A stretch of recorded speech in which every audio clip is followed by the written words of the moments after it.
It may be a beautiful Saturday afternoon, but these citizens in Jackson, Tennessee aren't sitting back to relax. They're exercising their First Amendment rights by once again protesting the actions of the Trump administration as well as the actions of the Tennessee state legislature. When human rights are under attack, what do we do? I just disagree with basically everything that the federal government is doing right now. All of Doge is full of lies, and I want people to see it. I want people to open their eyes. That's why I'm here. The people united will never be defeated. The people united will never be defeated. I can see what is happening before my eyes. I can see the correlations and between this government and other fascist governments, and I don't want that for my kids. I don't want that for me, and I don't want that for the people of America. Worried about the Department of Education being dismantled. Worried about Doge. I'm worried about family members who have a possibility of losing their jobs. Protests like this one have become increasingly frequent and important across West Tennessee as the Trump administration detains protesters against the war in Gaza and deems protests against Tesla as illegal.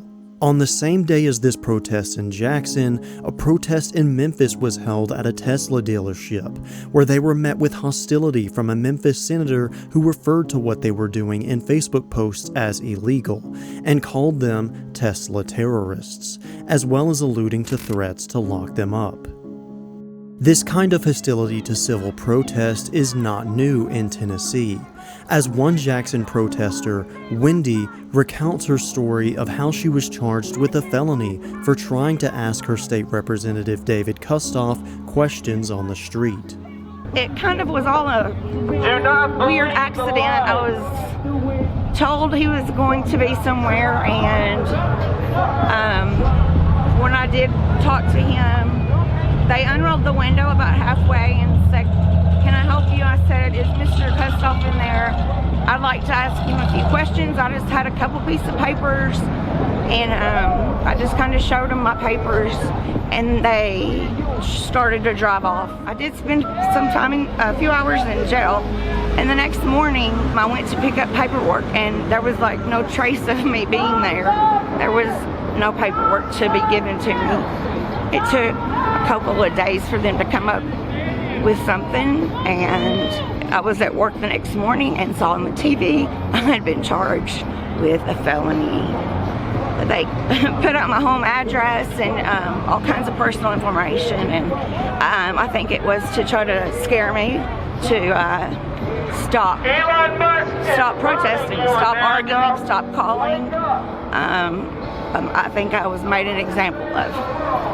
I respect Mr. Kustoff, but I do wish that he would take into account the communities, the real people in the communities, not his rich friends or the NRA. Protesters hope that by doing this, they set an example and encourage others to stand up for their rights. I think it gives people the courage to do it in the first place.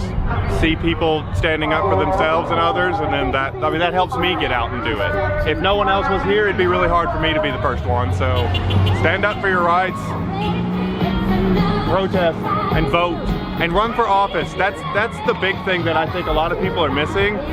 Nobody's running. I've met a lot of people that want to get involved, but they're not ready to actually put themselves out there and run for office.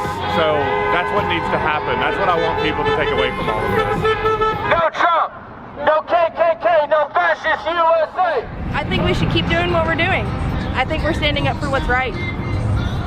I think that if we keep going, we will make a change. Maybe we can stop this fascist government from taking over.